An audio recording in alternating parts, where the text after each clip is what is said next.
Hello, I'm Isaac Hayes III, founder and CEO of Fanbase. And right now we're accepting investors in our $17 million round to revolutionize the future of social media. Today, for just $399, you can own 60 shares of stock in Fanbase at $665 a share. Go to startengine.com/fanbase and invest today. While the big platforms have grown too massive and disconnected from their users, Fanbase is building a platform where creators and users truly come first. We've already raised $8.6 million from everyday investors who believe in this vision, and now you can join them. This is your chance to invest in a social media tech company with over 1 million users that is disrupting media by allowing anyone to reach all of their following and monetize their content from day one. The market is changing, big platforms are failing to serve their users, and Fanbase is stepping up to fill the gap. Don't wait until it's too late. Invest now. Invest for yourself and your future. Go to startengine.com/fanbase and own the future of social media.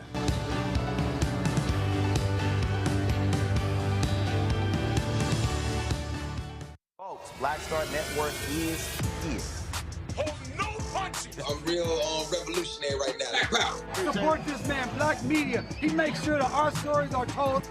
Thank you for being the voice of Black America, Roland. Stay black. I love y'all. All momentum we have now, we have to keep this going. The video looks phenomenal. See, there's a difference between Black Star Network and Black-owned media and something like CNN. You can't be Black-owned media and be scared. It's time to be smart.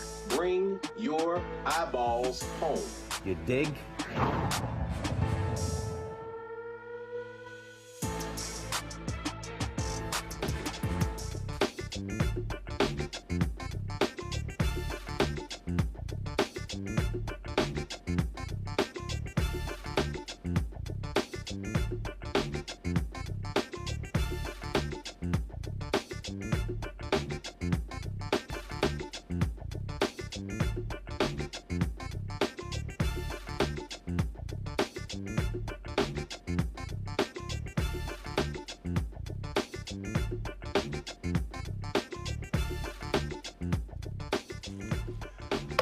Today is Tuesday, February 18th, 2025, coming up on Roland Martin Unfiltered, streaming live on the Black Star Network. Massive layoffs are affecting thousands of federal workers who are now figuring out their next steps for survival.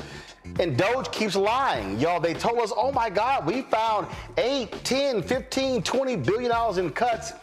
When you read the fine print, it's only $8 million. What the hell's going on? A self-described nonpartisan nonprofit organization reported that its post-election analysis in Clark County, Nevada, produced results consistent with voter manipulation. We'll talk with the executive director of the Election Truth Alliance. Grifter Lindy Li, you know, the former DNC fundraiser who claims she raised millions for the Harris campaign. Well, guess what? She gets questioned about who she voted for, but then former DNC chair Jamie Harrison drops the boom on her on social media. He said, either you lying or you a liar. It's a whole lot we got to unpack today, y'all. It's time to bring the funk. I'm Roland Martin Unfiltered. On the Black Star Network, let's go. He's got it. Whatever the miss, he's on it. Whatever it is, he's got the scoop, the fact, the find. And when it breaks, he's right on time and it's rolling. Best believe he's knowing. Putting it down from sports to news to politics. With entertainment just for kicks, he's rolling. It's on go, roll, roll, y'all. It's Roland Martin, yeah. Rolling with Roland now. He's funk, he's fresh, he's real, the best, you know he's Roland Martin now.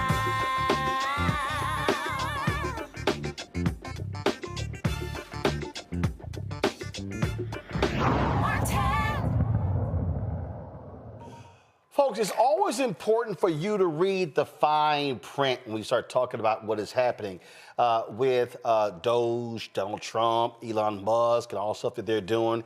I mean, to be real honest, they're lying. They're lying. They're just making moves willy-nilly, firing people left and right without any regard for their families, for their health care, their jobs, you name it. And we really have been trying to walk y'all through what's going on here. Because, see, a lot of people out here are excited and happy, and they're like, oh, think great things are happening. They're moving. They're taking action. But it's sort of like people who are moving chairs around the Titanic. Oh, you're like, hey, there's action. Things are happening, but are things really happening? Or are they just breaking stuff just for the hell of it, that gives you the impression that things are actually going well? So I came across this video of poster Frank Luntz, and he made this claim. That former Biden and other voters made the claim that they, quote, love the pace of what's happening. They love how fast things are moving. But you got to ask the question, are things actually moving? What's actually happening? Or are people claiming things are happening, but things are not really happening? So I want you to listen to this conversation between Frank Luntz and Breonna Keeler on CNN to get an understanding of what they're saying. So we'll break it down. Listen. I wanted to have you on because you do a lot of focus groups. You really get behind the numbers, the poll numbers, to the sentiments of voters. And it's so interesting. You've been speaking with a number of voters who were Hillary Clinton 2016, Joe Biden 2020, and then went for Trump in 2024. How are these folks seeing the early days of Trump's second term? Pretty well. Really? And they're reacting to it because they love the pace of change. They were very fed up over the last 4 years. They wanted action. They wanted results. They looked at prices. They looked at affordability, looked at immigration, and they didn't see anything happening. They still don't like what he says, but they like what he does. And these are Democrats now who felt that they were not securing the border. They were doing nothing to prevent illegal immigration, that nothing was actually happening. They wanted to see a reduction in wasteful Washington spending, and they're seeing that. So what they tell me is, I wish he would be a little bit less rude. But at the same time, they like what he's doing. They believe he's serious about it. And for the first time, they have confidence in the future, which is why you now see some significant shifts in the polling about the expectations for the direction in the coming years. It's a big wake-up call for Democrats. I'm waiting for them to get a message. I'm waiting for them to unify and to understand that to oppose and to be the resistance which is what some of them use that phrase. That's not what Democrats in grassroots areas want from them. They may not want the approach that Trump is doing, President Trump. By the way, I now know to say President Trump. But they do want action, and they don't see action from the Democrats. Okay, so they want action. They want to see stuff done. Here's a fact. Trump and his co-president Elon Musk and Tom Homan, they are deporting fewer people per day than happened under Biden. But this is the difference. The difference is Trump has turned deportations into a reality show. Trump has invited Dr. Phil to be embedded with the folks doing the deporting. He's out there following them around, and he's on the ground with them. Then you've got Kristi Noem. She is the head of Homeland Security. Oh, she's really doing this thing up, y'all. She's showing up, dressed all up in the uniform, and she's got the Homeland Security uniform on, and she got the cowboy hat on. And you think I'm lying? Go to my iPad, Henry. Oh, look at this here. Oh, man. We got the green on, and we got the flak jacket on, and we got the cowboy hat on. And, oh, I'm showing y'all what I'm doing.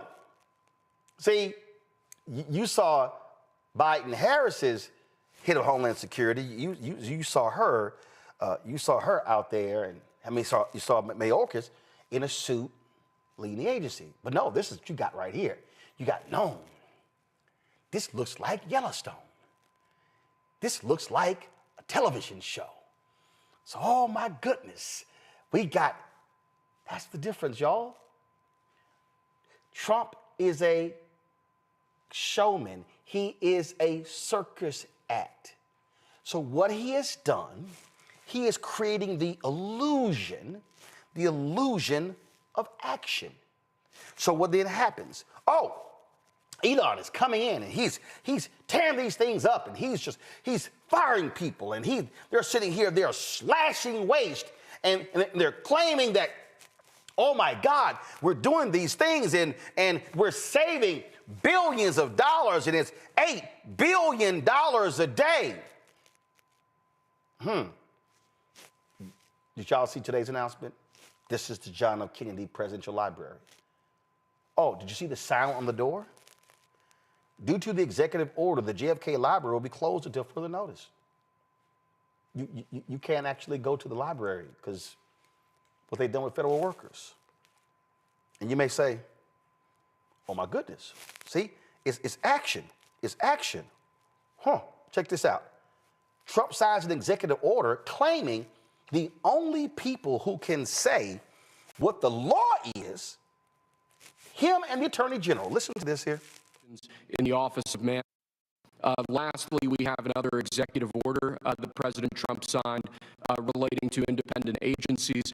This executive order would establish important oversight functions in the Office of Management and Budget and its subsidiary office, OIRA, supervising independent agencies and many of their actions, and also reestablishes the longstanding norm that only the President or the Attorney General can speak for the United States when stating an opinion as to what the law is.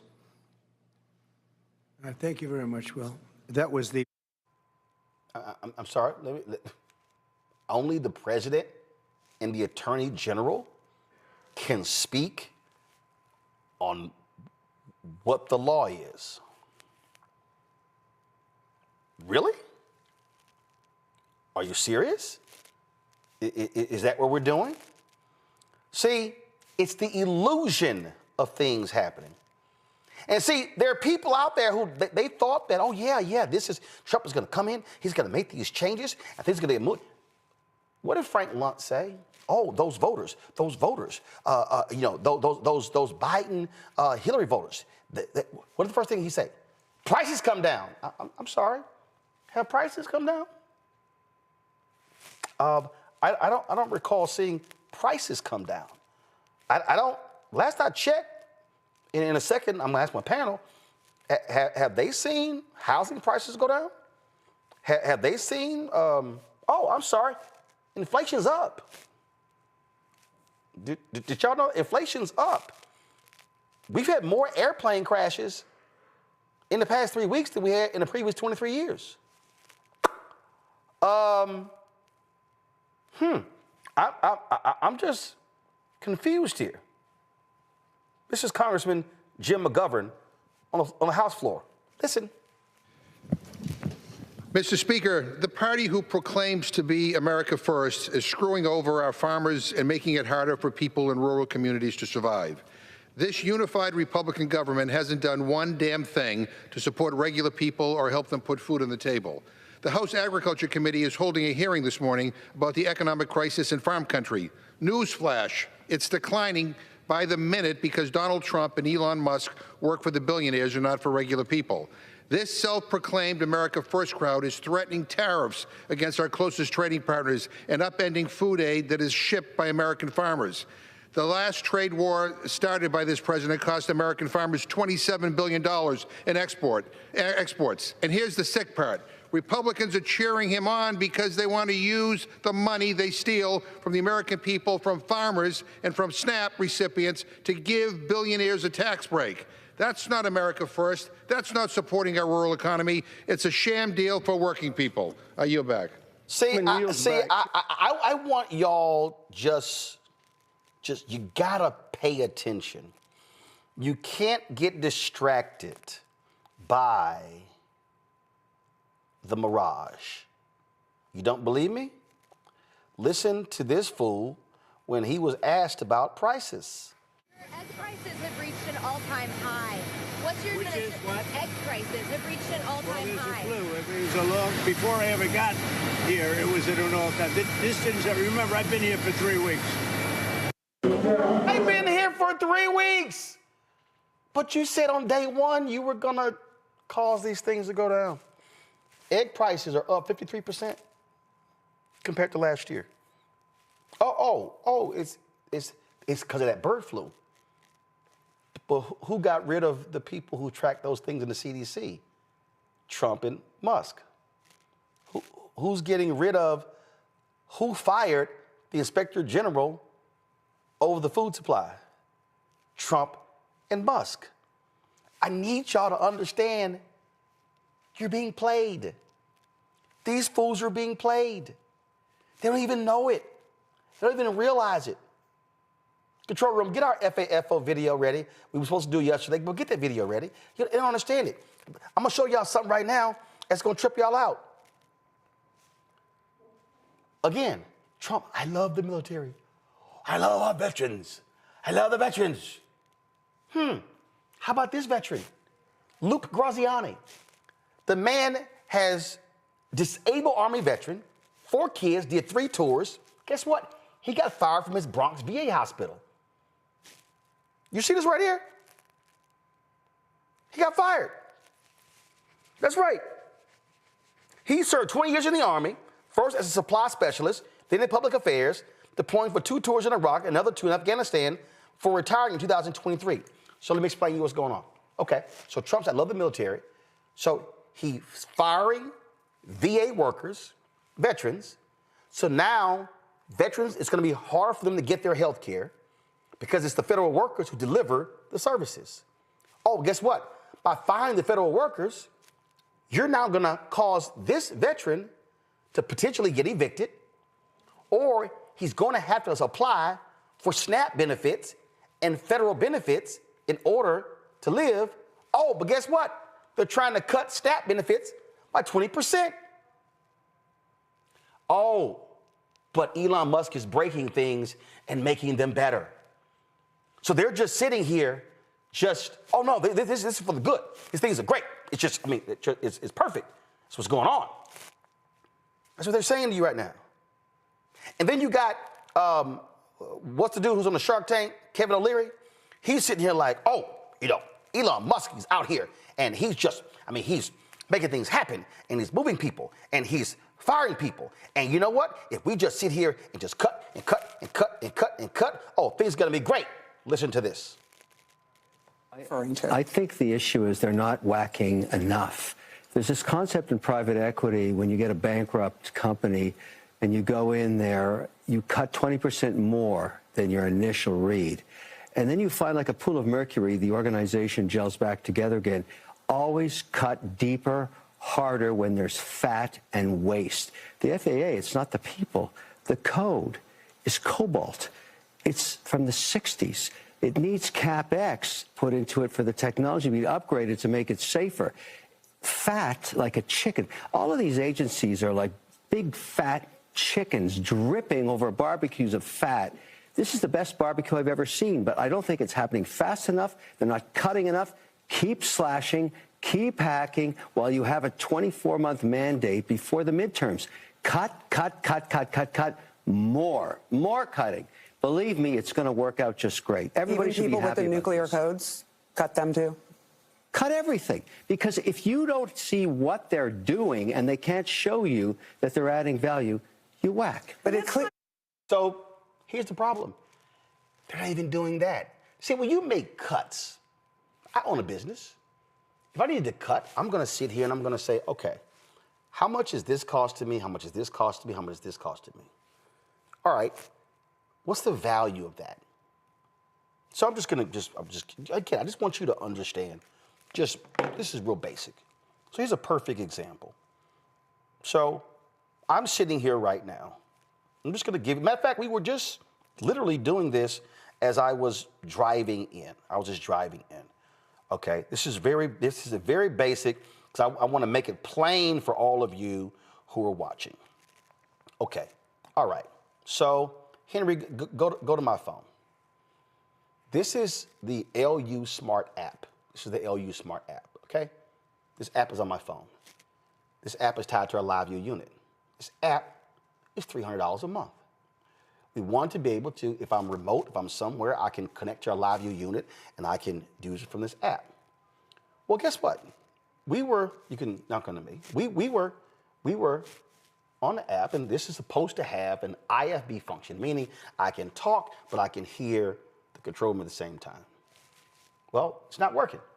So we're like, call the company. Let's find out how does this work the way we need to work. So we're going to call LiveView, and if this app isn't working the way we need it to work, I'm getting rid of this app. That's going to save me $300 a month. That's $3,600 a year. But I need to know if it actually works. What Elon Musk is doing and his team, they're just cutting, not even asking. You heard Sarah sitting there ask, even cut nuclear people? He goes, yeah, cut.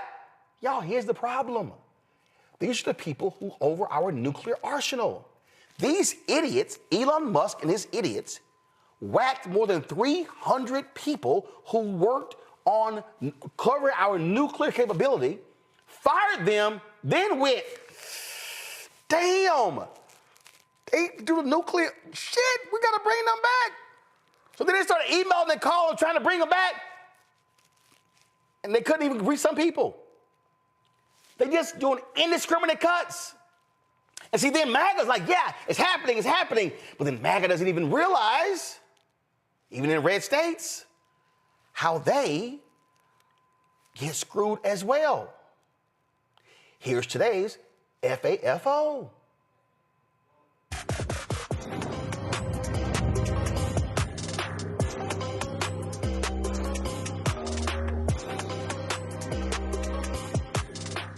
Someone to explain something to me. I live in Alabama, and my utility bill usually averages between $200, $250 a month.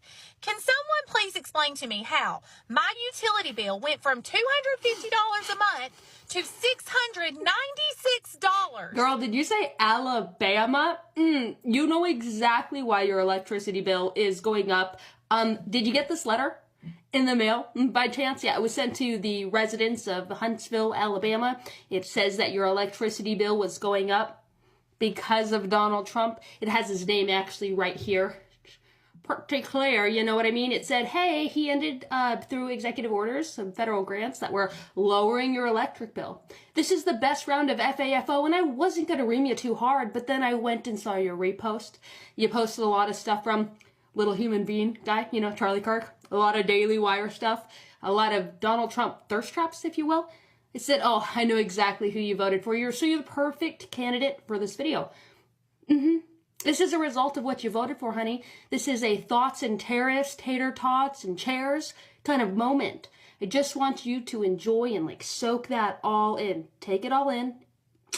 This is what you voted for. Anyways, my name is Mercedes Chandler. Give me a follow or you won't see my face again. Thank you. Goodbye. And FAFO. She's complaining that her utility bills went up, and the idiot doesn't even realize they cut the grants that lowered her utility bills. This is what I'm talking about. So people are like, yeah, they're moving. It's great. Because they're not even realizing how bad it is. Last point before I go to my panel. They laid off a bunch of people at the Atlanta-based CDC. And they said, oh, they got email, poor performance. Do you know what they were getting in their performance reviews? 4.75 out of 5. Yeah. This is impacting researchers with excellent performance records. The people who are looking at stuff like bird flu and other diseases and measles outbreaks. You name it, that's what's going on. And guess who all of a sudden is speaking up? People like Georgia Governor Brian Kemp, who did all he could to elect Donald Trump, and even he realizes his red state ass is getting jacked by the idiots in Trump's administration. I know they have some layoffs at the CDC and other things, but you know, government can stand a little right sizing. And I know from the state of Georgia's perspective, if you take out higher education and you look at the number of people that we have in state government, it's close to what we had back in 2008. Interesting. But we're doing more work because we got more efficient through technology. We're paying our people more. So instead of hiring more people at the same pay rate, we're paying people more, keeping the same numbers, but doing more work because we're using technology. So why can't the federal government do that? I think they can. That's all cute, but wait until they start whacking your benefits for farmers. What happened when Trump would not give you additional money for Hurricane Helene? Oh, Brian Kemp, you're going to be crying then. Dr. Mustafa Santiago Ali Jones is former senior advisor for environmental justice at the EPA out of D.C. Randy Bryant, entrepreneur, author of Never Says, 25 Phrases You Should Never Ever Say to Keep Your Job and Friends. She's joining us out of D.C. A. Scott Bolden, attorney, and also, of course, former leader of the PAC for the National Bar Association out of D.C. as well. Here's what is so hilarious about these people, Mustafa. They're slashing, they're making cuts. They're not even thinking about what people are doing, what the impacts are of their work. But then they're saying we're actually saving you money. But again, when you read the fine print, I'm going to pull up in a second, DOGE claims they saved $8 billion cutting one program. If you actually read their site, it was $8 million. They're about $7.992 billion short. We just continue to see the misinformation and disinformation that, has been, the Trump administration has actually built on. It's their foundation. They know where to go if they actually want to save real dollars. What we're seeing right now is all you have to do is look at Project 2025, which we tried for the longest time to get people to pay attention to. Those are the agencies and the departments that they're focusing on.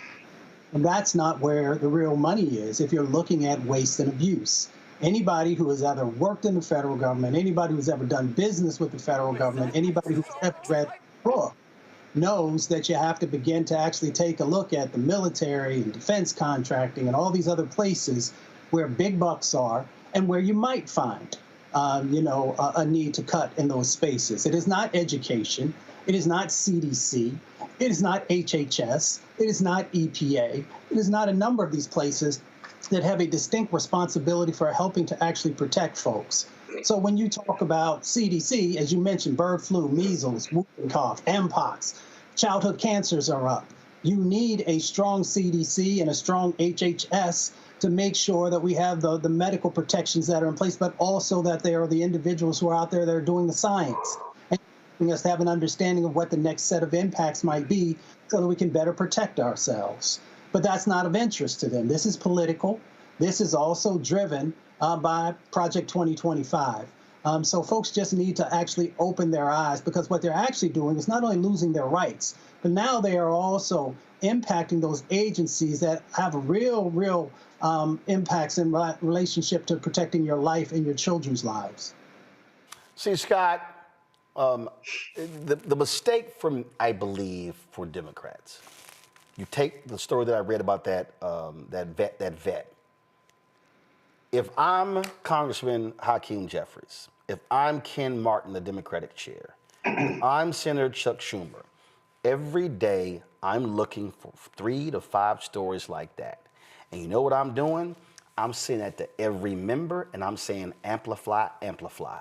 I'm then sending that to every state Democratic chair, amplify. I'm saying find stories like this, every single one of your states, get to all of your county chairs, and then hit the media as well, amplify. You have to be amplifying the pain that people are receiving, whether they're the regular average folks who get federal services and the federal workers, for folk to understand what is happening. It cannot be a DC conversation. It has to be how they're being affected locally and personally.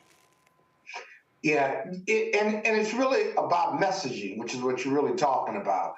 You know, Donald Trump, it's a sham, right? We call him Don the Con for a reason. He's Don the Con because he riffs and says all these things that are just hyperbole and not true. So the cutting of the federal budget or these agencies, right? Let's be real clear. I was listening to Mustafa, I think we're giving him too much credit. He's not cutting fraud, waste, and abuse. He's cutting programs and agencies that he doesn't like. So he's cutting DEI. He doesn't like it. They're not fighting fraud, waste, and abuse at the CDC or at Department of Education or any of these other, or USAID. They just don't like the program. And so Republicans and Donald Trump define fraud, waste, and abuse with what they don't like, what they call wokeism, what they don't believe we should be spending money in. And that's the illegality part of what they're doing in large part, because only Congress that's allocated money can cut those programs, cut those agencies, decimate those agencies, reduce these costs, and fire these people. And they're getting around it by the rhetoric and the messaging of fraud, waste, and abuse. And then they lie about it, right? And their people, half of America or more, believe it. And then, as Brolin says, there's no counter messaging to it. And so it becomes, quote, the truth. The media picks it up. Their supporters repeat it. Everybody who's ever illegally come into this country is a criminal.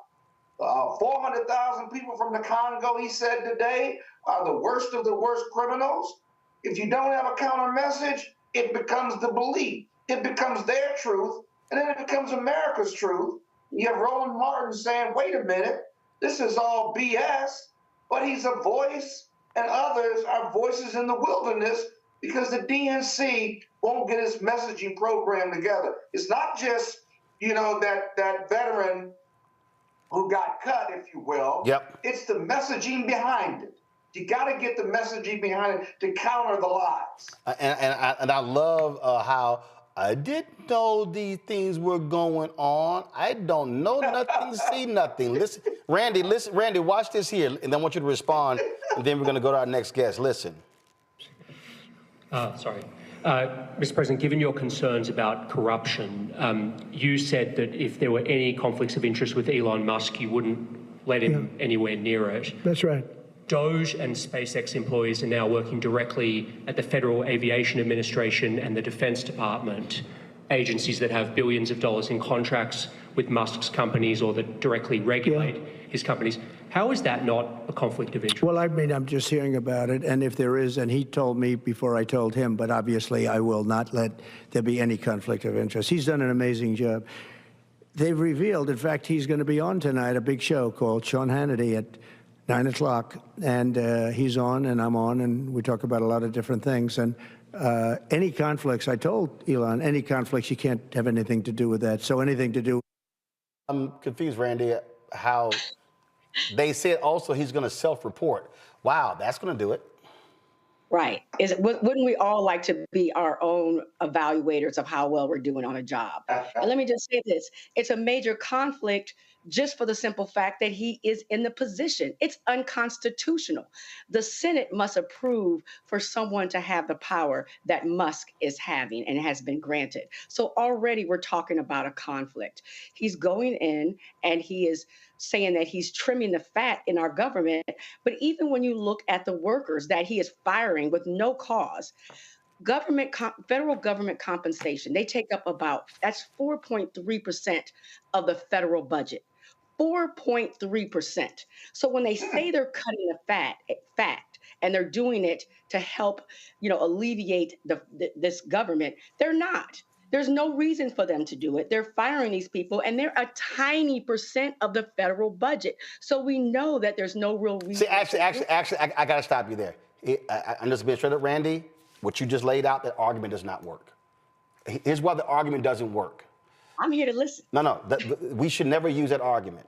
Because when we say, oh, this is just a tiny part of the federal budget, then somebody says, yeah, but it's $8 billion. $8 billion to somebody who's making $40,000, that's a lot of money. That's not what we should actually be saying. We should be saying, this is what they do. What they're cutting are the people who inspect your food. Guess what? If those people are not there, you're going to get salmonella, food poisoning. Oh, these are the people that inspect your water, that inspect the air quality, that do safety checks. That's what we have to be doing. We can't use the argument that this is just a small... Congress does it all the time, and I'm telling you, it doesn't work, because if you apply, well, that's 3%, then that's 2%, and that's 5%, and that's 3%. Well, hell, right there, that's damn near 15%. So that doesn't work. We have to be saying the impact of the cuts on how it's going to affect us. So if you're laying off FAA personnel, guess what? Air travel is going to be unsafe. Right. That's how we have to connect. Yeah, I see both. I do see that. No, I see the other as well. But I'm telling you, a person, when they go 3%, how much is that 3%? How much is that 3%? As far as the messaging, but what I'm always hearing them say is that they're trimming the fat because we don't want big government. And I'm saying that's not what's making the government big. But also, yes, absolutely to your point, we're seeing the bird flu, of course, going crazy, and it's now in our products. Cows now actually have it, and we need to recognize that. We're seeing planes drop out of the sky. We're seeing where our food supply and farmers are struggling to keep things going. We're seeing measles, an outbreak of measles that's unprecedented that we haven't seen in centuries, because we have someone, our health chair, who doesn't believe in vaccines. We are seeing the repercussions of what's happening right now with these cuts. Absolutely, that part is real, and it's absolutely scary because no one is at the reins. And it's easy to say, let's cut, right? It's like if you're building a house and they say, well, you're over budget. Okay, let's be fair. Let's cut some of our housing costs, but you don't cut the toilets. You don't cut some people, some fundamental things. And that's what's happening. There seems to be cuts in activity, but no real plan. Well, no, there's no real plan. And then, of course, what you then happen is right here. Go to my iPad, Henry. USDA says it accidentally fired officials working on bird flu and is trying to rehire them, according to NBC News. I told you they're idiots. Folks, it's not just that. It's also when it comes to our elections. Pam Bondi announced they were disbanding the unit that specifically is charged with ensuring foreign interference does not impact our elections. Yeah, that's real. Now there are fresh concerns regarding what happened in 2024 presidential election, specifically in Clark County, Nevada. A lot of people were concerned with what was happening there because they were shocked with the Republican turnout in Clark County.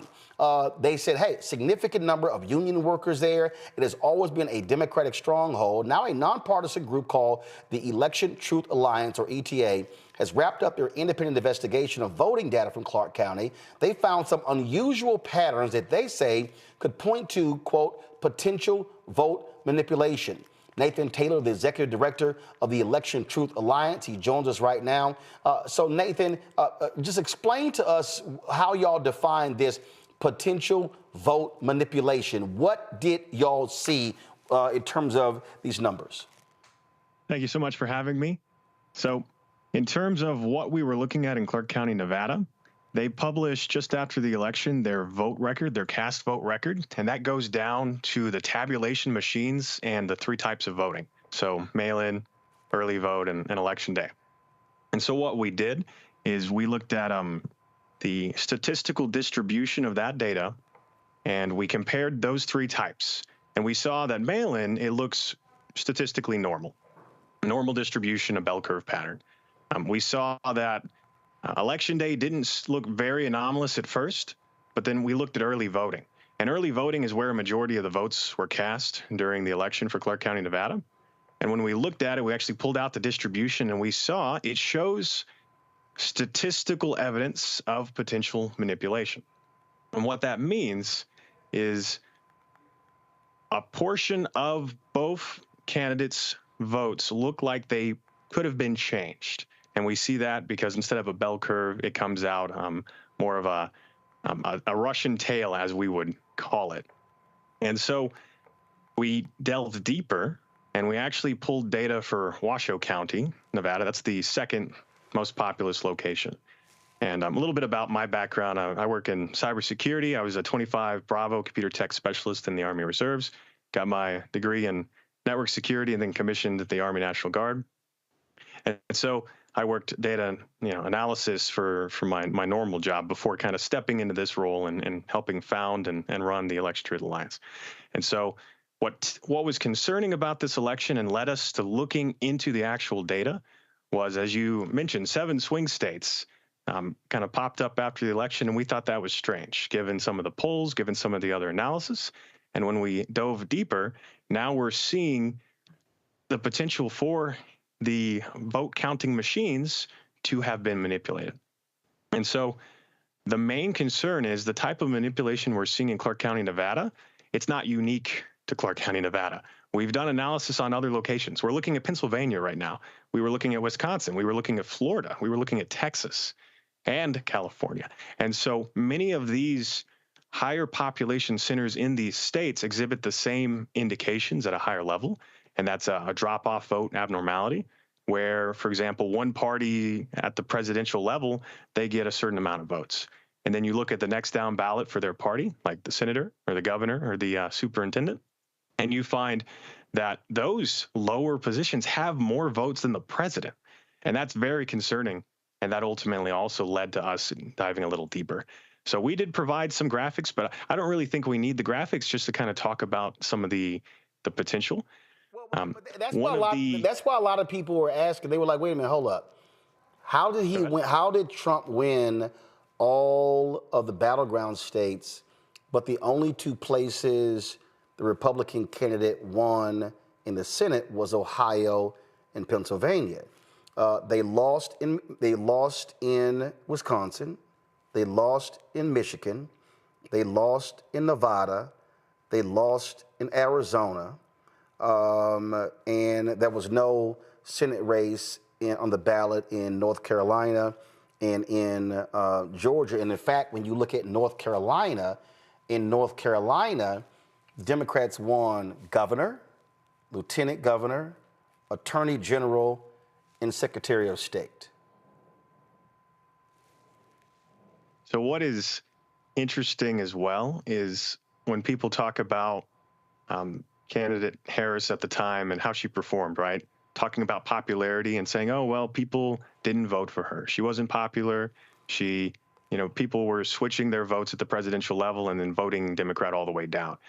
Well, I looked at this as well, and we pulled some of the data for both all the swing states in this election and last election. And we said, how many votes did Harris get in comparison to Biden in those 7 swing states? And this, just correct me if I'm wrong, this is the graphic you were referencing, right? swing versus non? This one, yes, this is a drop-off vote analysis, and this was actually made by Smart Elections, which is another organization that does election integrity and analysis. Go ahead. So they published this, and what this is showing is this is some of the swing states versus non-swing states, and it looks very suspect that Harris would underperform consistently across just the swing states, and then outside the swing states, she's almost 1 to 2%, like Trump is. So for instance, in this first graphic right here, it shows that in the swing states, it shows red 752, blue negative 189. Yet in non-swing states, it shows red 464 and blue 351. That's just a 103,000 vote difference compared to a nearly 900,000 vote difference. And then when we go over to this graphic right here, this is the percentage. So you see an increase. So the way you read this, if I may. Go ahead. Is the 0% is the next down ballot candidate. So in this case, I believe this is senators. So 0% is how many votes that party's senator or whatnot got. So we see in the swing states, Harris got negative 1.48% less votes than the senator across and on average across all 7 swing states. And then Trump got almost 6% more than that senator or that next down ballot candidate. And then outside the swing states, all the other states, we're seeing it look more normal and matching past election trends where you're somewhere between 1 to 2% over the Senate, over the senator or the governor or whatever other races there are. So that's how you read this. That's why it's concerning. So you're saying that, again, correct me if I'm wrong, what you're saying is that if Harris was just so unpopular, then what you would see in swing and non-swing states would be a decrease or people staying at home and not supporting her. But you're saying, wait a minute, how in the hell do you see a plus percentage in non-swing states, but then you see this big negative, as if outside of the 7 battleground states, it was like, yay, we're cool with Harris, but those specific 7 battleground states were like, yeah, we ain't down with her. I think you highlighted exactly the concern. Why would just the swing states exhibit a pattern? And so that's a huge red flag, because what wins you elections? It's the swing states. And so I actually did the numbers for how Harris compared to Biden from the 2024 election, how many votes she got across all 7 swing states versus what Biden got in 2020. And we find that in 24, Harris exceeded Biden in Wisconsin, North Carolina, and Georgia. I believe those numbers are up to date. Guys, if we have that graphic, control and pull it up. Go ahead. I don't believe you have that graphic. Okay. And I'll quote some more graphics that I know you do have here in a moment. But this is a good number for you just to kind of show you how the theory that she's unpopular and that's why she would be underperforming doesn't add up. And that's that she got 99.6% of all the votes cast in 2020, the Democratic votes that turned up in 2020 for those 7 swing states. She got 99.6% of them in 24. So it doesn't make sense that she would be underperforming by a large amount in these states, but then get 99.6% of the same votes. So with that, you believe that something was done to the voting machines? Do you believe that, like, for instance, I've heard people, and I'm not a conspiracy theorist, and when people, I'm very skeptical when people throw it. I've heard people say, hey, wait a minute. People were using Starlink to transmit the data, the voting data from precincts to the state elections board. And that Starlink, of course, owned by Elon Musk. Of course, Joe Rogan made this famous phrase that Elon Musk created this app that an hour after the polls closed showed, oh, Trump is going to win, I'm going to sleep. And he was like, how did he know? And then, of course, Trump, leading up to the election, was like, hey, don't worry about it. We don't need your votes. We got this. So people are pointing to those things as evidence that something was amiss. So are you saying that you believe that the voting numbers were somehow changed either in the machines or in the transmission to the state elections board? If we bring up slide 5 here, that's the one that's showing Clark County Election Day voting. And so is that it right here? Distribution. Yep, that's exactly it. This is what I was talking about a little earlier, where when we look at the vote record Clark County gave us and published after the election, this is more what you would expect to see when looking at that data. And so there's two different colors. One is red and one is blue. Obviously, the blue is the Democrats for presidential race, which would be Harris, and the red is Trump.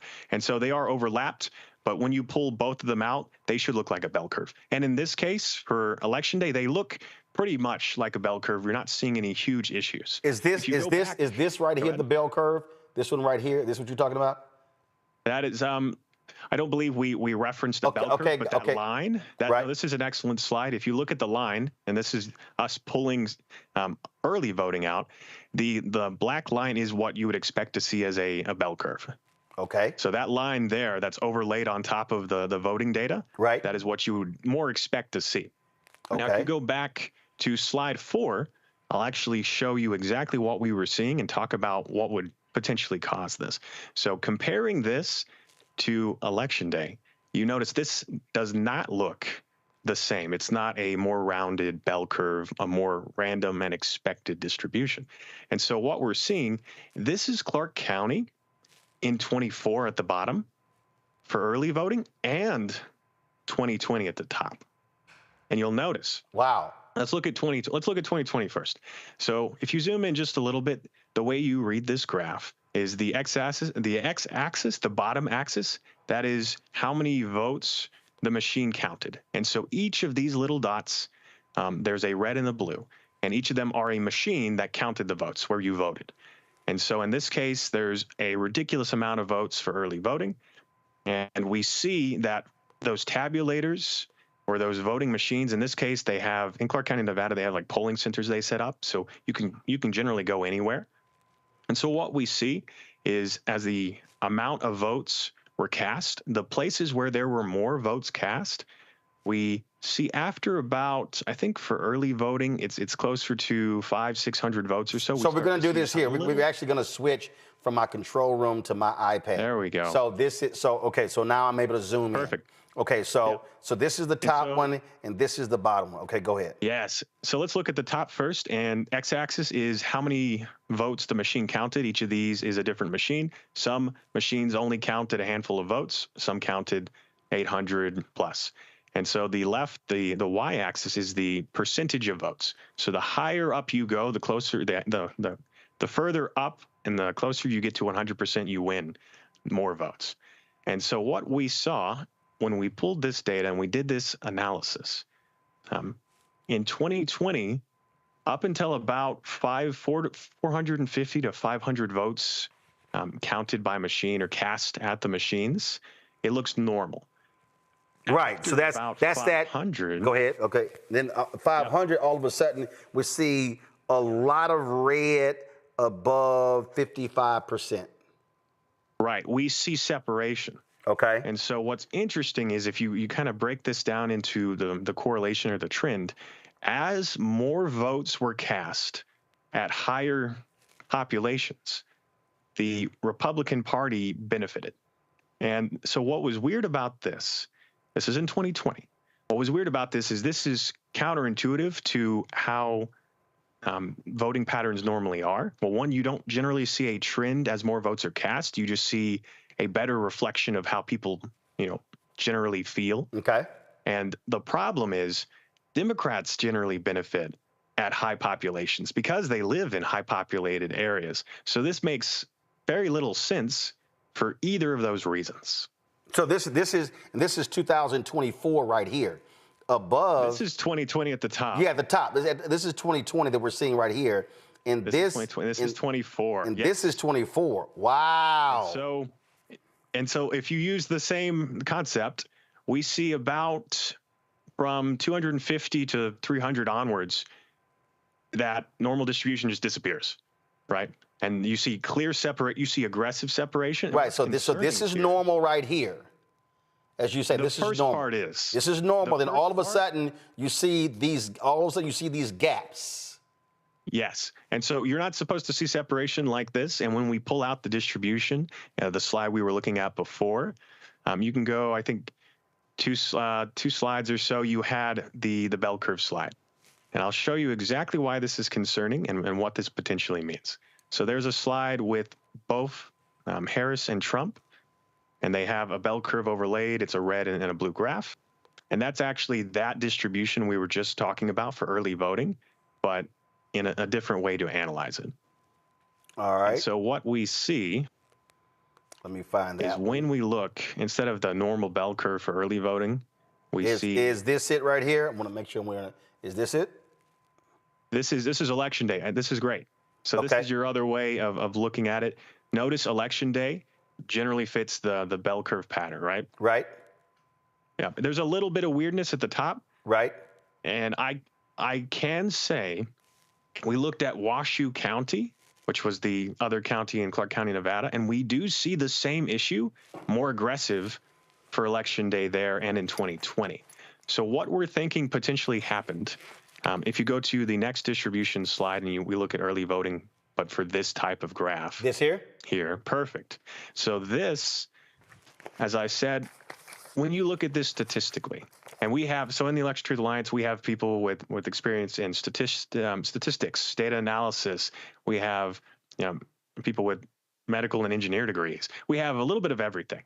And so what we've done is we said, instead of this matching a normal distribution like you would expect to see, it shows potential manipulation. And what's concerning is, if we look at the top one, there's a concept here where if you want to win an election, or in this case, for voting data and distribution, the further right a majority of your votes are, after the 50% mark, you win. That's how you win in this case. And so what we're seeing, specifically in early voting, because it's so aggressive, we're seeing that a portion of the distribution is missing. And so this suggests, since in this case, this is candidate Trump, it suggests that his distribution shows that he's benefiting from potential manipulation. That votes, if you look at the bottom, Harris is missing a portion of hers, and since she's at a lower percentage, we see that skew. And so the way this could indicate is it has a rightward skew, and Trump has a leftward skew. And a leftward skew, or another term, is a Russian tail. And so a Russian tail is a term coined by Russian data scientists and data analysts in reference to a few different potentially manipulated Russian elections. And so they coined the term of a leftward skew, like if you go up, and I believe we also have a reference in this document, but it's if you benefit from potentially moving votes around, you're going to have this leftward skew like we're seeing in Clark County, Nevada for early voting. Now, what's interesting here, when you, I remember, so John Ralston is considered like the preeminent journalist when looking at data. And I remember every day he was tweeting and was shocked at the Republican numbers. And it was like, Democrats are in trouble in Clark County. And it was like, they're down. And people were like, oh my, I remember there was some culinary worker who had made a comment about, we're in some serious trouble. And a lot of people, they were just shocked and stunned at the early voting numbers that were coming back that was giving this indication that Republicans were just going crazy voting in Nevada. So what's interesting is when people talk about election night, there's an expected pattern you see as votes come in because of time zones. And so Smart Elections actually recently posted a video on their YouTube, and it was referencing someone talking about what you would expect to see on election night. And so generally, like the Northeast, as their polls close, they're more Democrat. So you would see a little bit of a blue lead. And then Florida would come in and it would go red. And then you would get the middle Rust Belt areas and it would go a little deeper red. And then the West Coast would come in last. And then you'd see that blue wave resurface, right? And so you'd see a little bit of a red mirage is what it is. What's interesting is this election night, you didn't see that. And what you saw is after the first bit of votes came in, it stayed very positive for the Republicans, and it only grew. You didn't see a bounce back. You didn't see a resurgence. And so some people would quote that to see it almost looked algorithmic in the way the votes slowly crept up. And what's concerning is, as you mentioned before, how could you have done this if you could have done this? So I get this a lot, especially with my background. People talk about, our election is secure. Our election isn't hackable. We spent 4 years arguing, everything's good. And so what's funny is when you actually look at our election systems, it's not that our election systems are secure or they're not. It's that every state runs their own election. We have a few different types of machines, and we have paper trails. And that's how we should be securing our elections. The problem is, let's actually look at how every state runs their elections. All of them have different procedures. There's no standard guideline for how you should do it. Right. But even then, they still have checks and balances they take account. The problem is we only really use, for our tabulation machines and our voting machines, we only really have 2 main brands. And both of them, as we found in the last little bit of our analysis, both of them, I think 70% of the vote counting machines used in the country for elections have had issues of cybersecurity specialists mentioning potential vulnerabilities. And so first of all, if you were to manipulate our machines... First of all, what are those 2? You said there are 2. Who are they? I can't say the name of the brands myself. Okay. But the top 2 that you're going to, see, they should be pretty apparent. And as you mentioned, as you asked before, how would you do this? Well, you would, as you said, I think you would do it at the tabulation level. So some states, they have voting machines and then they transfer their votes, or they scan in paper ballots. And the tabulators are what's doing all that work. And so, as I said, there's 2 main brands. And if you were to compromise those tabulators, you could change the outcome of an election because you could just change votes. And it's that simple. Or you could change the data in transit from the tabulators. Either way would look the same on paper.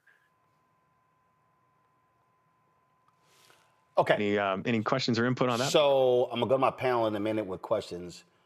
All right. So when you hear Republicans say we need to get away from these machines and go to paper ballots, what do you say?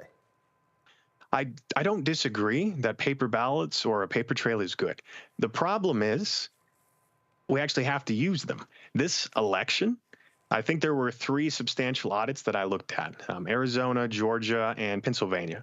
And all 3 of those audits, in my opinion, were not effective in doing what they needed to do, which was to validate the presidential race. Pennsylvania conducted I believe it was a risk limiting audit for maybe 2%, and they did the Treasury. And they didn't even poll an appropriate amount of Philadelphia, which is like over 10% of their voting population. So it's things like that where if you don't set standards for what would actually catch manipulation, like we're saying potentially happened, and we're seeing indication of with the statistical evidence. And as I said, we're working on Pennsylvania and doing a statistical analysis like this. And I recently posted a video where we're seeing the same trend of, as more votes are counted, the Republicans start to lead as if a change was occurring in Philadelphia and in Erie County. And so I think the problem is if you spent 4 years discrediting election integrity, because that's the difference. This is an election denial. This is election integrity. Right. It's not that we want to question the results. We want to validate that our machines are accurate, and that's why you should do audits. It's not about anything else. And so these audits were not efficient. These audits did not pass the standards, and they didn't even appropriately audit the races that could have been manipulated. And so to hold up, and Georgia and Arizona, they had their own different forms of audits, risk limiting audits, I believe. And I actually looked at those, and other data analysts and statisticians looked at them and said, hey, this isn't matching up either. There's some concerns of, these numbers don't really show. There was some errors in the reporting, and some previously reported numbers didn't match some in numbers, among other things. And so realistically, the way you should deal with our system is you use the machines. The machines are good. And then you immediately conduct audits at any point, and you appropriately sample the population, and you look at the presidential race. You can look at other races too, and you would pretty much quickly see concern. The problem is our system wants recounts. And so if you don't meet a threshold to do a recount automatically, and the candidate doesn't ask for one, it doesn't get done. It doesn't get checked. And so that's the issue we ran into this election. Questions from the panel. Scott, you first. Yeah, maybe. I listened to your data. I'm a former state party chair. I've run at least 4 local or presidential elections from the nation's capital, at least on the Democratic side. You'd have to agree that there are other variables that would counter your at least preliminary conclusions. For example, maybe the Republicans, those low propensity voters that the Republicans went after in order to outvote the Dems, outvoted the Dems and came out in huge numbers. And that was the differential, and that made the difference in the swing states and elsewhere. That simple piece alone would counter what you say is algorithmic oddities. Manipulation. Manipulation, forgive me. That's an excellent point. Tell me your answer to that. Point, right, is if turnout was effective. I don't know if you have the slides to reference this, but we actually mapped the early voting in Clark County to Las Vegas, and we looked at where these polling centers were and the turnout and how each party performed at these polling locations. Is it a graph or is it a? I'm trying to. It is a map, very simple map with some overlay. It may have been included. If it is, it's an excellent point. If it isn't, I can talk through it. All right, I'm trying to look for it, but go ahead. Okay. But what we did, as I said, is Clark County, Nevada specifically, they don't poll or they don't vote by precinct. You can go pretty much anywhere to one of these polling centers, early voting or election day, and they'll map your vote back, and it gets added up. And what we found, as you mentioned, right, is if the Republicans turned out in huge numbers, well, there's 2 trends that are strange. One is, generally, as you said, the rural areas, those are where you're going to see those Republicans really turn out. You can still see them in some of the more populated areas. Is this it here? Good. Hold up. Is it the one that says Clark County binning by votes? Early voting map? That's not it, right? This is another example of what we're seeing, but. Okay, keep talking. Keep talking through, and I'll try to find that map. Go ahead. No worries if you can't find it. But to answer your question very distinctly, we mapped those locations for early voting. We mapped the machines and the amount of votes those machines got. And Clark County specifically is a very liberal, very left-leaning location. And Las Vegas, specifically the actual let's city see. area, is this it right here? Nathan, is this it right here? Is this it? No, sir. It's fine. Okay. I'll talk through a little bit. Okay, all right. We may not have provided it for you. I think it's 3 different things. Okay, go ahead. Actually, this map there, as you saw, is highlighting the 2 different highly populated areas. It's Washoe and it's Clark County. This one here? And so, yep. And so at the bottom is Clark County, Nevada. It is the #1 location in terms of population. Right. It's very liberal. And so the city of Las Vegas, we mapped it out location by location. And we compared the voting demographic, the registered voters in those areas. We looked at people are registered by precinct, but they don't vote by precinct. So we looked at those precincts. We looked at what the percentage of Democrat to Republican is. And it is heavily in Democrat favor. It's nonpartisan and Democratic in Las Vegas.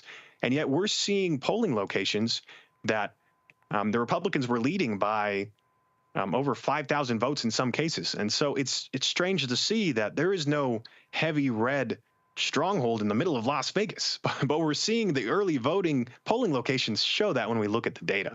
And so but you yourself said, concerns us. You yourself said that in the state of Nevada that they don't vote by precinct. You can go anywhere and vote. And it's possible that red voters or GOP voters went to urban centers in Nevada or high Democratic output and voted. Listen, I think your analysis is valuable. I do. And it's interesting. I guess what begs the question is, if everything you say is right regarding the algorithms and stuff, and you say this is how it could happen, voter manipulation, then what's next? What do you do with this data? How does it work for us? How does it help us? And how does it maybe in the future fix kind of what the issues are you're raising? Yeah, excellent point. The reason why we want to kind of bring this to light and we want these questions is we want audits. It's never too late to conduct an audit or an investigation. Yeah. Obviously, the election is certified. The election is over. That's perfectly fine. But there is far more benefit in conducting audits and looking at the paper ballots and comparing them to the results, not just in Clark County, but in any of the swing states and even in other states. And so, as I said before, we want to validate the election. That's what my job has been since election night, is we want to make sure that our machines are safe. We want to make sure that people are asking these questions, because it benefits everyone that we validate, and it doesn't hurt anyone. And we do an audit, right? We go to Nevada, we go to Clark County, we say, hey, let's audit let's audit all three types, and we find no discrepancies and no issues. The paper trail matches the reported votes. That's perfect. And we hold that up and we say, our elections are free and fair. This was just a discrepancy, and we can figure out why that is. As you said, maybe this was a historic moment, and there was a lot of momentum, and people came out to vote in unique ways. But realistically, unless you validate and you check, it hurts us all. And so that's why we want accountability and we want audits, and we are willing to pay for them as well. I've reached out to a couple different organizations and entities to help us, push for those.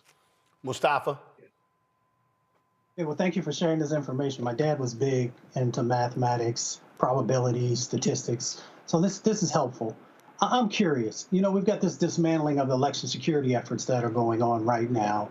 How does that impede the work that you're doing? I mean, see what's going on with the FBI and the task force that's there, DOJ, FEC, EAC, all these different folks are supposed to play a role. As we move toward midterms, of course, we've got to get this right, make sure that there's, no funny business, I'll say it that way. So I'm just curious about the steps you think we should take, and how, these changes that we're seeing inside the federal government might play a role. It's very concerning to see the dismantling of these organizations that should be safeguarding our elections.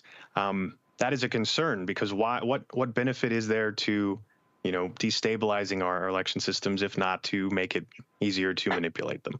That is a concern. And I think, as you said, kind of going forward, this is why I helped found the Election Truth Alliance. It's because no one else was doing this work. No one else was actually looking into the numbers, holding up the data and saying, this looks weird, we should dig deeper. And that should have been the federal government. That should have been these agencies, but they've not been doing it even before they were being dismantled. And that's a concern as well. And so kind of going forward, as I said, we honestly just need to demand audits for both our local and state election officials. They can do it. They have the power. Your attorney generals and your secretaries of state, they could do an audit, and it, as I said, just be safeguarding. If for some reason we do audits and we do find discrepancies, that brings to light a lot of concerns, and it brings up the issue. And people ask me, why should we care about this now? All right, the election's over. Why should we care? And the problem is, if we don't validate this, and there was manipulation to the extent that we say could have potentially happened, that the data is indicating, that means there is no midterms. There is no next time. There is no election 2016, because if you can manipulate an election, you choose the winner. And, there's no coming back from that. He who counts the vote wins. Thank you. Randy. I really appreciate the work you've done, because all Americans need to feel secure in our voting system. I was really interested when I was reading your report about the drop-off voting, where, most people, I think about, human behavior, we vote down the ticket. If you vote for a Democrat, the Democratic candidate for the presidential election, typically that's what you're going to vote for in the Senate. But from what you're saying, your report says there was a huge disparity this year, up to in some counties like 10%. What is normal? Like, what do we normally see when it comes to drop-offs? So what's interesting is most people think the Republican Party is very straight ticket. That's actually, from our data, that's not truly correct. The Democrats are very straight ticket. They will vote all the way down ballot. There's very little budging for them. And so that was another weirdness with this election, to see potentially hundreds of thousands of people. I think the final numbers I was looking at was somewhere around 1.5 million votes. And you're telling me 1.5 million people split vote. and voted all the way blue down ballot, but then voted, a different party at the presidential level.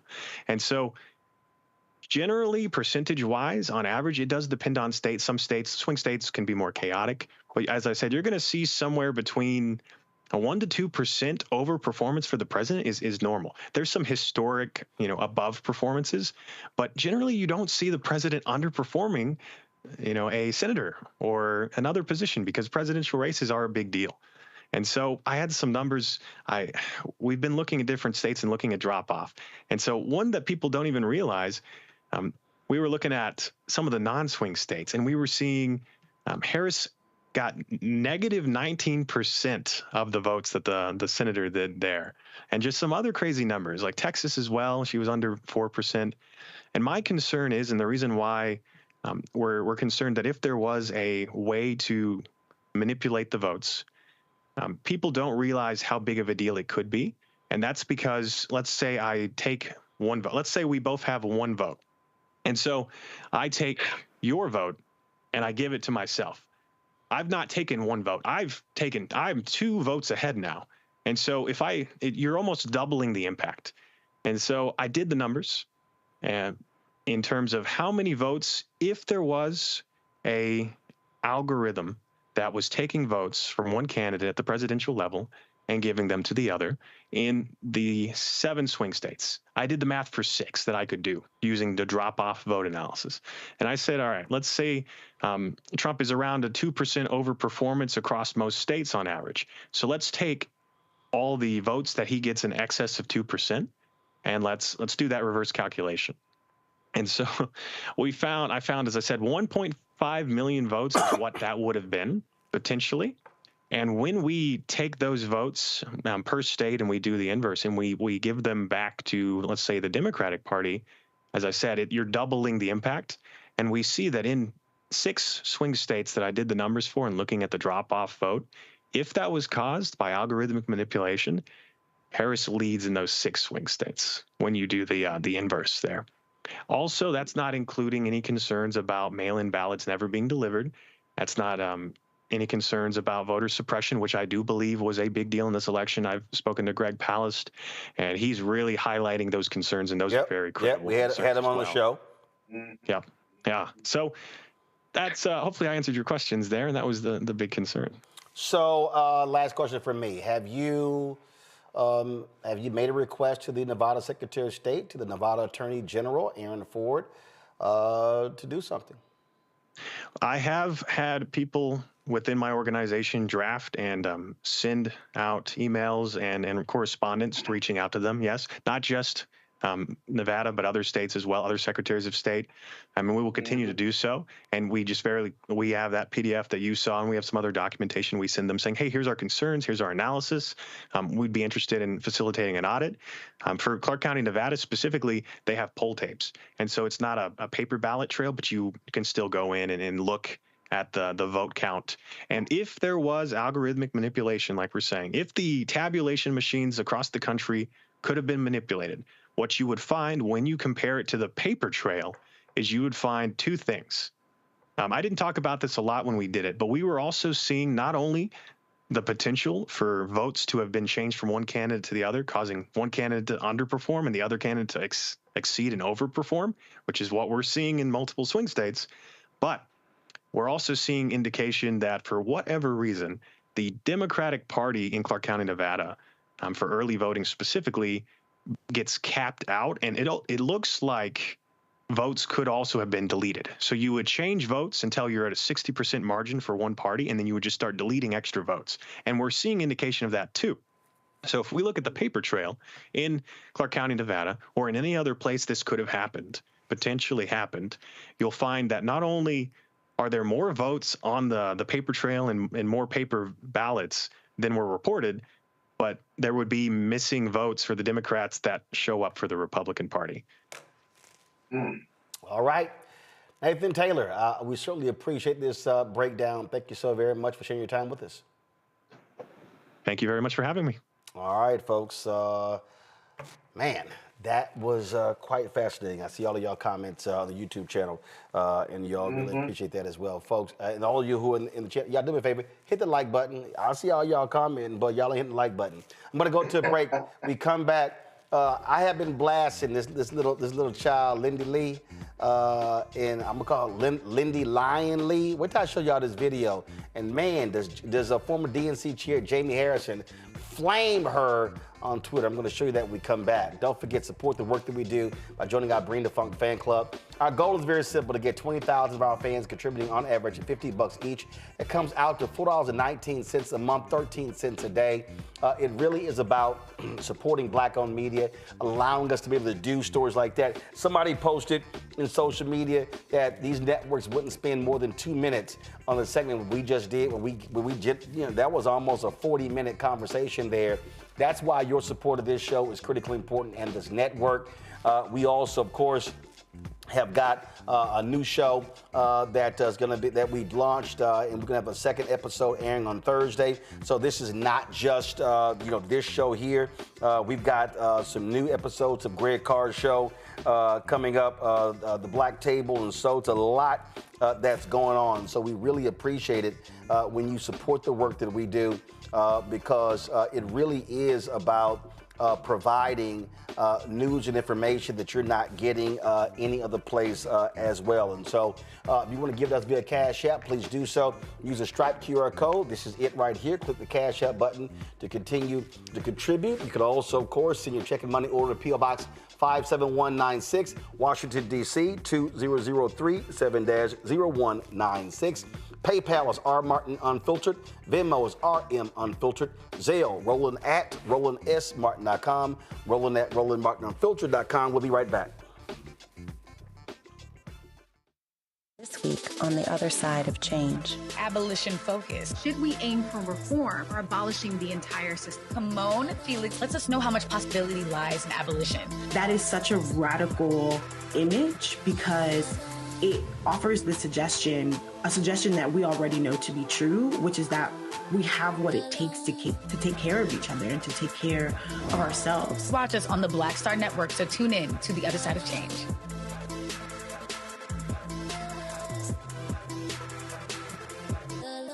What's up, y'all? Look, Fanbase is more than a platform. It's a movement to empower creators, offering a unique opportunity for everyday people to invest in Black-owned tech, infrastructure, and help shape the future of social media.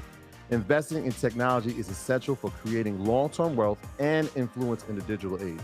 The Black community must not only consume tech, we must own it. Discover how equity crowdfunding can serve as a powerful tool for funding Black businesses, allowing entrepreneurs to raise capital directly through their community through the Jobs Act.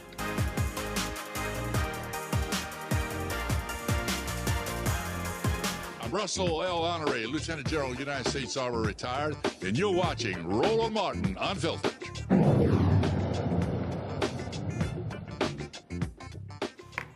Am I the only one who gets a kick out of these so-called former Democrats who are now kissing lots of MAGA ass? There's nobody who has done more of that than Lil Lion Lindy Li, okay? So she's a fundraiser for the DNC. Our script says a well-known, but she ain't well-known. Didn't nobody know about her ass until she started going on Fox News. And so she's raised money for the Democrats 2024. And so she was all over social media just praising and loving President Joe Biden and loving Vice President Kamala Harris and posting all of these photos. But after the election, she was going off on the vice president, awful candidate, awful campaign. Democrats are sick of this, all this sort of stuff. Then she all of a sudden flipped to saying I was a conservative Democrat the whole time, and Fox News was showing her some love, and then she left the party, and oh, how she was just getting all this MAGA love, and she had never got that kind of love from the Democrats, and she was just going on and on and on. So the other day, old lion-ass Lindy Li, or Lindy Lion-ass Li, was on Piers Morgan's show, Uncensored, and listen to this exchange, y'all. So out of interest, who did you vote for in the election?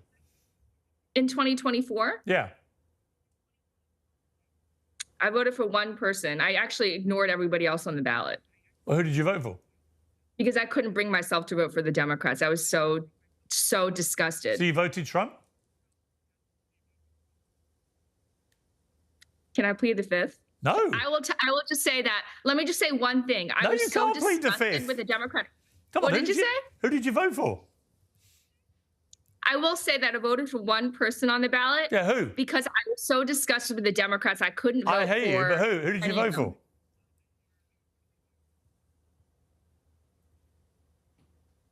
Do I have to answer? Yes. It's uncensored. Come on, spit it out. See, I can't win with this because I raised. You could be money honest. I mean, if you're honest, you win, right? I mean, that's. Well, no. Well, my donors and all the Democrats will accuse me of sabotage if I. Come on, Lindy. Who did you vote for? I voted for Bob Casey. I didn't vote for president. I just couldn't because I'm just so disgusted. Well, let's get a reaction. I'm so disgusted by the Democratic Party that I couldn't bring myself to vote for any of the. You voted for. Just stop speaking for a second. You voted for Bob Casey, who is a member of the Democratic Party, which is the party that who's one of the most conservative members, who's pro-life, famously pro-life. I know exactly, sweetheart. I have a house in Pennsylvania. I actually campaigned for Bob Casey. If you're going to talk like that to me, please don't sweetheart me very much. So I'm not. Listen to me, because you have to stop speaking for a second. Let me be very clear with you. You were out there until the very last second, positioning yourself as a surrogate for Kamala Harris, despite the woke stuff that you now disdain, despite the fact that you think that Democrats stand for only trans issues and nothing else that apparently you campaigned on all these years for Democrats, first for Biden, then for Harris. So the bottom line is, everything that you now disavow, you tried your very best and tried very, very hard to get in front of every TV camera that would take you to campaign for Kamala Harris, who you now claim supported trans and DEI issues that you think are completely misguided. So the bottom line is, everything that you're saying now about how you're going to help MAGA means that you threw out every value that you stood for. Oh, but that wasn't it. Former DNC chair Jamie Harrison, he sent out this tweet. He says, Lindy Li, this is sad. You really need to stop lying and get some help. When I got out of the car at the Kamala Harris election night party at the Conrad, you were the very first person I saw. I'll check with the film crew because maybe we even have video. Nonetheless, you were perched by the door, ready to take pictures with any celebrity type or elected official that walked in. Like a student trying to impress a professor, you joyfully rattle off how much you raised this cycle to support the campaign. You told me about hosting a fundraiser at your home and your unwavering support of Joe Biden and Kamala Harris. So either you were lying then or you are lying now. But either way, it just makes you out to be a liar, a very bad liar. Who in their right mind raises money for someone, travels to that candidate's election night party in D.C. and not your home state of Pennsylvania, but yet is so disgusted by that candidate, you don't vote for them? Piers Uncensored, Piers Morgan, y'all are being hoodwinked. Carry on. Y'all, this is utterly hilarious because she's all over social at the Democratic National Convention. She's everywhere. Now, mind y'all, little lying-ass Lindy blocked me because I was giving her the business on Twitter. But here's what's so stupid about this, Randy. Nobody would get mad at her if she said she voted for Kamala Harris because she was literally out there touting Kamala Harris. But now you're afraid to even admit, okay, so let's say you didn't vote for Kamala Harris and you voted for Donald Trump. And so what? Now you don't want to say it because what? Folks might get mad? I mean, if you voted for him, just say you voted for him. This is why she's a joke. This is why she's a liar. And thank goodness Jamie Harrison called Lil Lying Lindy Li the liar that she is. She's a joke. She's a token. She is available to who will give her the most fame. I mean, who does a 180 that fast? I mean, it will make you dizzy. She's turned so quickly. She's not a Democrat or a Republican. She's an opportunist.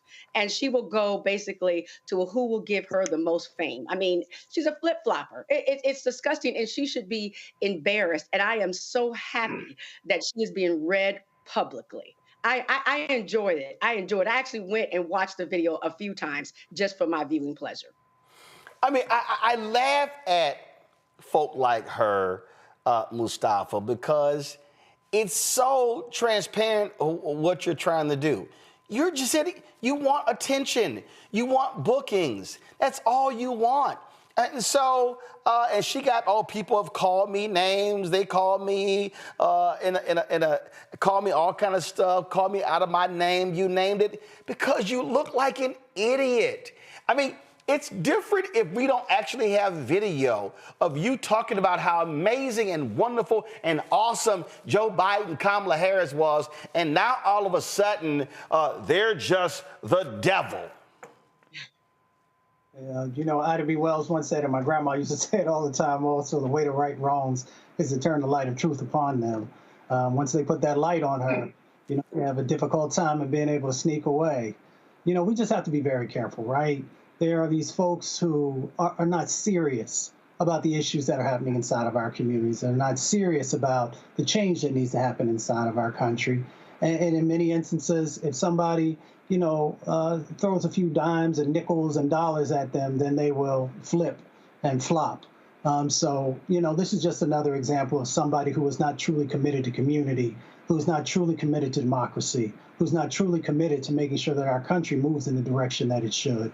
And they got caught.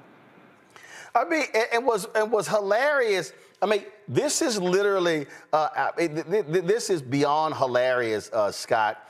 So, Lil Lindy Li, I told y'all she blocked me. She don't realize I can still see her stuff. Scott, this is a tweet this idiot posted a few days ago, a couple days ago. Excited to help ensure Republicans expand our majority in the House and the Senate for upcoming midterms. I'm taking my donors from the DNC and giving them to the RNC instead. Most of them are on board. We love our country and just want President Trump to succeed. And so this is her talking on Fox News. Pull it up. So a lot of my donors are business oriented. They just want America to prosper. And President Trump wants America to prosper, and he's very business friendly. So these people are not, you know, social justice warriors. They are not like gender crazy lunatics. They just want America to succeed, for us to have strong borders, close, you know, to have sensible immigration policies.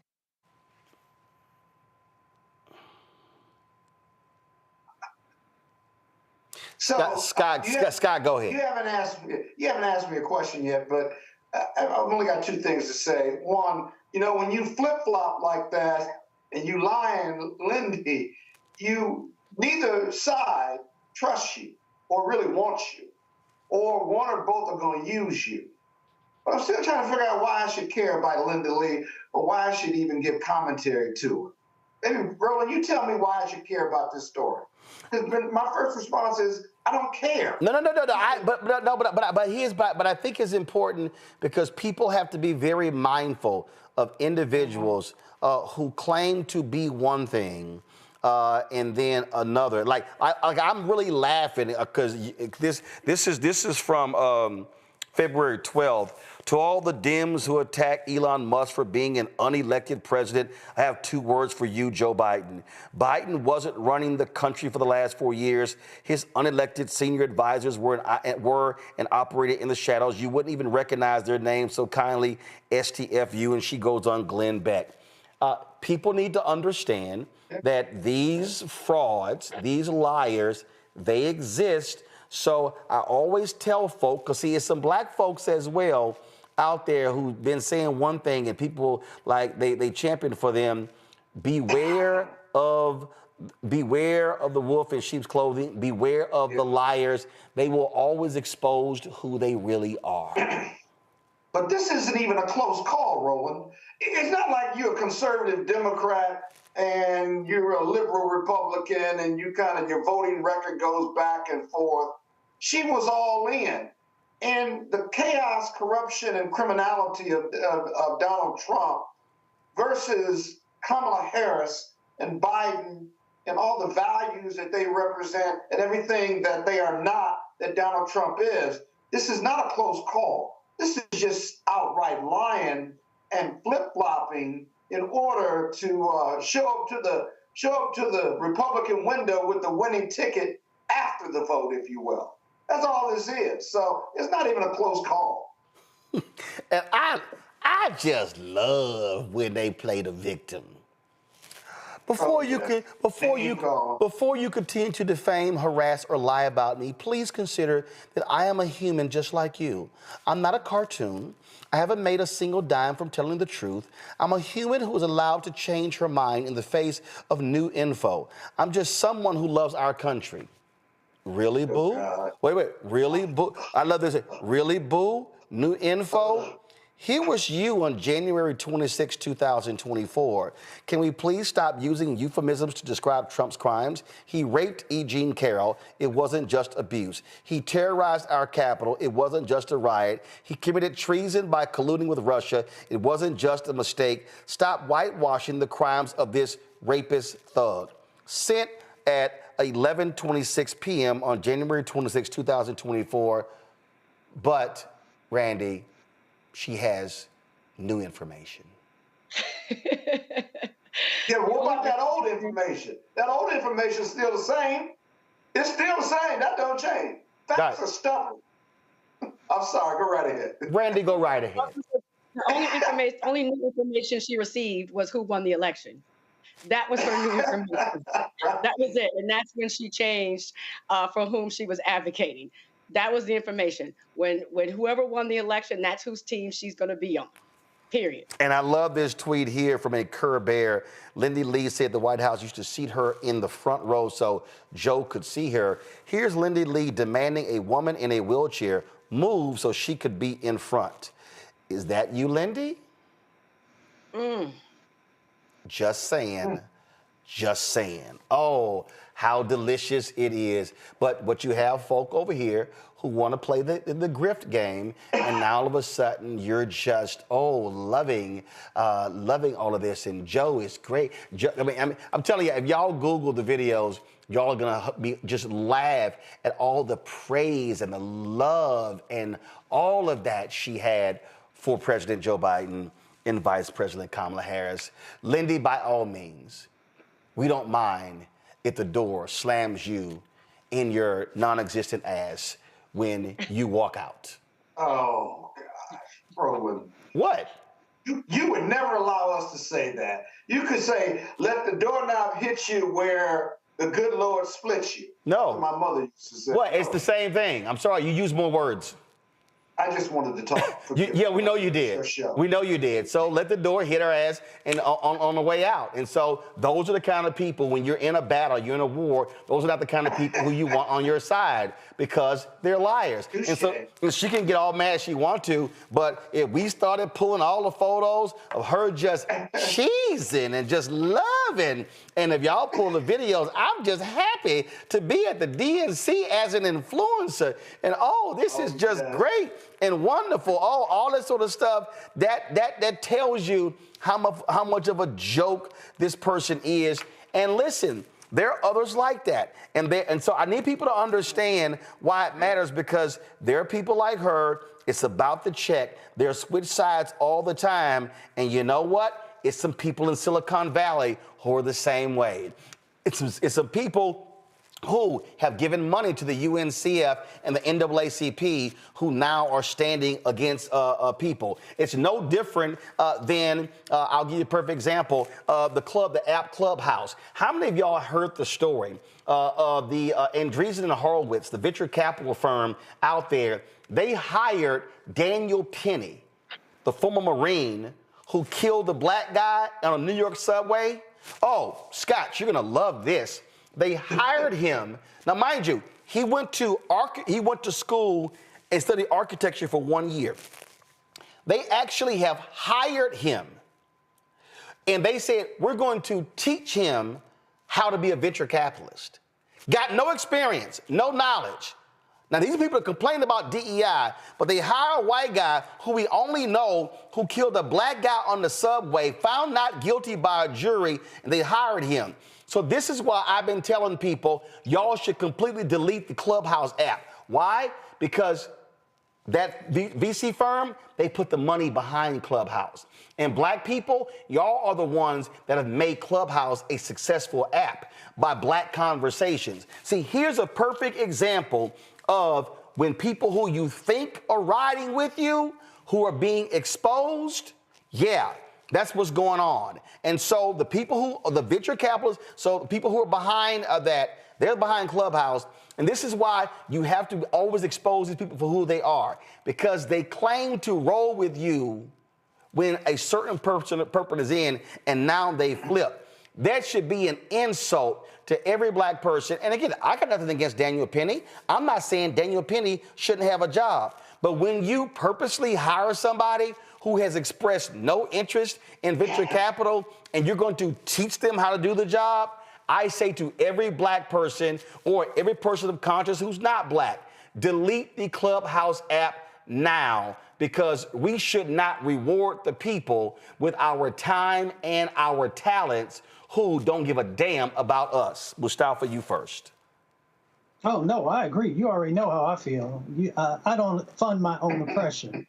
So you don't get my dollars if you're not standing in my community and you are not rooted in the values that are necessary for our liberation. So I'm very clear about that. I also have talked about on this show numerous times to stop letting people pimp us. We continue to allow this pimping in America. This is just another example of it, and we continue to also elevate individuals who ain't got no receipts. So I watch TV shows every now and then, these different news shows, which is very, very rare for me. But I often look at the folks that they bring on there and I'm like, but they ain't got no receipts. They ain't never done nothing in our communities. But yet we continue to see these people being elevated. So that's why I'm thankful for the Black Star Network, because at least when you see somebody who's sitting before you having a conversation, it is folks who are rooted in trying to make positive change. It is folks who are rooted in actually doing the work. And then you have folks who are also rooted in making sure that we have a positive future. See, Scott, you're going to love this here. It says famed Silicon Valley venture capital firm Andreessen Horowitz has a new deal partner, Daniel Penny, and it says the A16Z team Penny was hired to join. It's called American Dynamism, and they're going to be focusing on aerospace, defense, public safety, education, housing, supply chain, industrials, and manufacturing. A photo of Penny appears in his team gallery, and it says right here, David Ulovich, a partner at the firm, we believe in Daniel and are excited to have him as part of our team. It says, Ulovich said the firm plans to teach Penny the business of investing. Penny was an architecture student at New York City College of Technology, also known as City Tech. In explaining A16Z's hire decision, he wrote, I believe, as I know many of you do, that Daniel acted with courage in a tough situation. He was acquitted of all charges. Beyond that, it has always been our policy to evaluate the entire person and not judge them for the worst moment in their entire life. Wow, Scott, I didn't realize choking somebody to death in a subway and being acquitted works well on your resume. It does if you're white. And in America, I'm sorry. Listen, if Daniel Penny had been black and the victim had been white, that Daniel Penny, the black Daniel Penny, would still be unemployed and never get another job. Daniel Penny, the white Daniel Penny, he run around with the president. He's the guest of these leading white conservatives wherever he goes, simply because he got acquitted. I mean, Scott, you're the major law firm. If a partner came to you and says, Scott, we want to hire this guy. Oh, by the way, he's expressed no interest in law, but we want to hire him and we're going to teach him how to be a lawyer. What would be your response if a partner says, Scott, don't you think this is a great idea? No, No, because you're wasting my money. And what you pay in should be going into my pocket, at least part of it, since I'm an equity partner. So, no, I'd say something worse, but I still believe the FCC regulates us, even though actually they don't. Actually, they don't. The FCC, no, but Scott, there's no ambiguity. The FCC only controls those who seek a broadcast license, and this is not a broadcast network. I would tell my partner, F no. So, get the F out of my office. So to everyone who is watching, who is listening to me, this is the app Clubhouse. You should delete Clubhouse from your phone. You should download Fanbase. You should download Spoutable. You should download Spill. But you should stop supporting Clubhouse because this decision is a gross affront. And you should not be making Andreessen Horowitz any money if they choose to sell an equity stake in Clubhouse. And trust me, if you remove black voices from Clubhouse, that app will be worthless. And I actually did a Clubhouse chat on the app more than a week ago, calling for us to get off of it. And when it was over, I did it on their app. And I immediately deleted the app as soon as I was done. And so I will never, ever be on Clubhouse. I ain't downloading the app. I'm calling on every single one of y'all to delete this bullshit from your app and tell Andreessen Horowitz to go to hell with this decision. And again, I have nothing against Daniel Penny. He was acquitted. A jury heard it. But when you purposely hire somebody to thumb your nose at folks, and that's what it is, in a climate where y'all are claiming DEI means definitely not qualified, this is a perfect example of white privilege of a white man who was hired because he strangled somebody on a subway. And Andreessen Horowitz... Killed somebody. Yes, he killed somebody. So Andreessen Horowitz... Human being. Yes. Killed a human being. And their decision is, let's reward him to teach him how to be a venture capitalist. Black people, let's teach them that we do not have to keep our talents and our voices on their app. Delete Clubhouse today. Share this with your friends and your family and do the same as well. Because guess what? There are other options out there, including Black-owned Fanbase, where we can have audio chats. So Clubhouse, y'all can go to hell. Scott, Randy, Mustafa, I appreciate y'all being on today's show. Thank you so very much. Man. Say it again, Scott. My man. Oh, by the way, I ran into some of your Kappa brothers at the NBA All-Star game in San Francisco, and one of them pleaded with me to show you more grace and mercy on the show. And I said, absolutely not. Absolutely. In fact, I was in Atlanta airport coming back from Atlanta, and you got a lot of fans there. They were coming up to me and say, "Why Roland treat you so bad?" You know that's a lie. Man. You know that's a lie. He's smarter and more handsome than Roland. See, right there. See, we all know that's a lie right there. It's his show. What can I do? You need to give money to him, but tell him to have some grace with me. See, that's right. And see, Randy Mustafa, the reason I know he lying, because the last time I saw him, he said, man, people come up to me saying, yo, man, why don't you back up off Roland and stop over-talking? That's true. That's true. They do say that. Yeah, absolutely. Listen, I need you. You made me famous, at least in Atlanta. So, I got never love for you. In fact, I might give some money tonight. I'm just feeling good about you right now. Well, damn it, you need to. So you need to pull that platinum Amex card out right now and make your contribution to the Bring the Funk fan club. You damn right you need to, Scott. And the rest of your Kappa brothers as well, because remember, without Alpha, y'all just Kappa Psi. Oh, God. Jim Gold, too.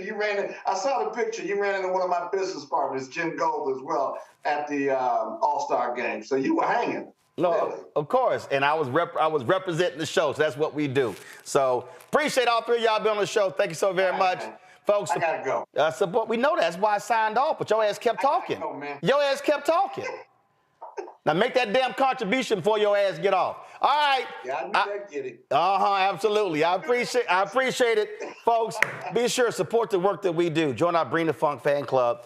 I told y'all this is about us building an ecosystem of Black-owned media so you understand what's going on. We got a new show that's dropping on Thursday. When you support this show, this is what you're supporting. Y'all roll that ad. Of the new show that's coming. There we go. Abolition focus. Should we aim for reform or abolishing the entire system? Kimon Felix lets us know how much possibility lies in abolition. That is such a radical image because it offers the suggestion, a suggestion that we already know to be true, which is that we have what it takes to take care of each other and to take care of ourselves. Watch us on the Black Star Network, so tune in to The Other Side of Change. So, folks, Jameer Burley and Bria Baker are the co-hosts of that show. We will stream it at 11. Is it what the graphic says? 11 a.m. or noon on Thursday, and then it's going to restream at the conclusion. Let me see here. Yes, it's going to be. Well, it just says this Thursday. I think we drop it at 11 a.m. Eastern on Thursday, and then we restream it at 8 p.m. after my show. So y'all want to check that conversation out. Two millennials hosting that show. Great conversation. And folks, there are some other things that I'm working on, some other shows I'm looking at bringing to Black Star Network. We're looking at creating a business show. So there's a whole lot that's going on. So your support is critical to us building this. And I say this all the time, and this is not hating, it's stating. The work that we do here is not happening at other Black-owned media outlets. It's not. I will put the content that we do every single day on this show, I will put it up against any other Black-owned media outlet, and I'm telling you right now, the interviews and the content that we're kicking out every day is unmatched. You will not see on The Griot. You will not see on The Root. You will not see on Essence. You will not see on Ebony. You will not see on Black Enterprise. You will not see on Blavity. You will not see on Urban One. You will not see on Radio One. You will not see on TV One. You will not see on BET. And I can go on and on and on. So when you're supporting us, you truly are supporting Black-owned media that is speaking to the interests that you care about. We want you sharing our content. We want you reposting our content. We want you bringing in new voices. In the last 28 days, we've added 90,000 subscribers. We are approaching 1.65 million YouTube subscribers. As we stand right now, it's 1,645,934. But here's the deal. 60% of the people who look at our videos on YouTube don't even subscribe. Why do we want you watching our YouTube videos? Because actually, the better payout in terms of from our videos happens on YouTube. The reason we have the Black Star Network app is that way if anybody says we can't run something, we have our own platform to run it on. We try to drive people to our YouTube channel because those views actually drives revenue. But the second line of revenue is critically important to us is when you donate to our Bring the Funk fan club.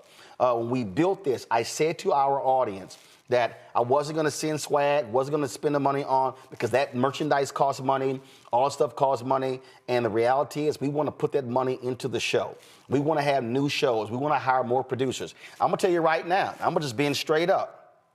I have a plan right now that if we're able to generate an additional listen to me clearly, if we're able to generate an additional $2 million in revenue, I will hire 7 staff writers, an editor, and a digital specialist.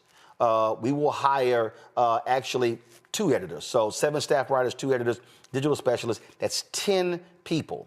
We want to turn blackstarnetwork.com into a news portal. We want to be able to be driving anywhere from 10 to 20 written stories every single week that we'll talk about on the show as well to expand what we're doing. That's what I'm talking about when I say what we're trying to do. I want to be able to add another anchor, another reporter to be able to do some reporting, to host another show as well. I want us to have a second daily show. The other shows that we have right now are weekly shows. I want a second daily show that's either in the morning or that's also coming on before mine, in midday or whatever, and that we're so expanding our footprint. And so that's what our goal is. And I told all of you who are watching, listen to me clearly. When we met with our YouTube representative in Chicago, the Democratic National Convention, this is what they told me. They actually said, when they put, and Keenan, if we have that graphic, I want you to send it to me if you can, real quick, a screenshot or whatever. They told me that when they grouped us with all of the progressive shows out there. They just put us in that category. So they put us in the same grouping with Brian Taylor Cohen, with Midas Touch, with the Young Turks. These are people with 6 and 7 million YouTube subscribers, much bigger platforms than our 1.65 million. This is what they said to me, and Keenan was on the line with me. They said, we have the highest watch time per viewer than all of those shows. That Roland Martin Unfiltered is #1 in the average watch time per viewer. That means that our audience is watching our content longer. They are more engaged than any other progressive platform in the country. Folks, that's what we are building. And that's why we want people who are 50 and 45 and 40 and 35 and 30. We want that 18 to 50 demographic watching as well, because what we do not have enough of today is real fact-based information. We do not care for these other so-called new black media people who just run their mouths. We are about real information, laying out to you real consequences on what's happening in this country. And so your support makes that possible. And so if you want to contribute via Cash App, use the Stripe QR code. Cash App cancel all of our accounts because they changed their rules. And so if you still want to give to us via Cash App, use the Stripe QR code. If you're listening, go to blackstarnetwork.com.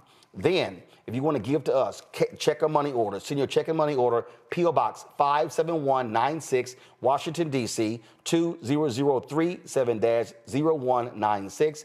PayPal is paypal.me/rmartinunfiltered. Venmo is venmo.com/rmunfiltered. Zelle is roland@rolandsmartin.com, roland@rolandmartinunfiltered.com. Download the Black Star Network app, Apple phone, Android phone, Apple TV, Android TV, Roku, Amazon Fire TV, Xbox One, Samsung Smart TV. Get a copy of my book, White Fear, How the Browning of America is Making White Folks Lose Their Minds. Get the audio version I read on Audible. Those proceeds come right back into the show. Get our merchandise, Roland Martin Unfiltered, Black Star Network merchandise. Of course, our shirt, hashtag, we tried to tell you, FAFO 2025. Don't blame me, I voted for the black woman. Go to rolandmartin.creator-spring.com. The QR code is on the screen, or you can go to blackstarnetwork.com. And don't forget, I told you, the hell with Clubhouse, delete Clubhouse, download Fanbase. You do audio rooms on the Clubhouse, you can do audio rooms right there on Fanbase. And so download the Fanbase app. Isaac has posted the video. They've raised $9.2 million. We're moving closer to our goal of $17 million in this Series A raise. And so go to startengine.com/Fanbase if you want to be an investor in Fanbase. And so, folks, that's what we're doing. We're making this thing happen. We're not talking about it. We're being about it. We're not sitting here wasting our time waiting on other people. We are building the black-owned media platform of the 21st century, the same way the Chicago Defender served its purpose when Robert Abbott founded it in 1905, the same way when Frederick Douglass did the North Star, the same way with Ida B. Wells Barnett and her paper, the same with John H. Johnson with Negro Digest, Jet and Ebony, Earl Graves and Black Enterprise, of course, Ed Lewis and others when it came to Essence Magazine. We cannot allow black-owned media to die. We cannot be asking people who don't look like us, who don't think like us, who don't represent us, who don't care for us, who don't love us to tell our story. Support this show, support this network. I'll see y'all tomorrow. Holla! Black Network is here. Oh, no punch! I'm real revolutionary right now. Thank you for being the voice of Black America. All momentum we have now, we have to keep this going. The video looks phenomenal. See, this difference between Black Star Network and black-owned media and something like CNN. You can't be black-owned media and be scared. It's time to be smart. Bring your eyeballs home. You dig?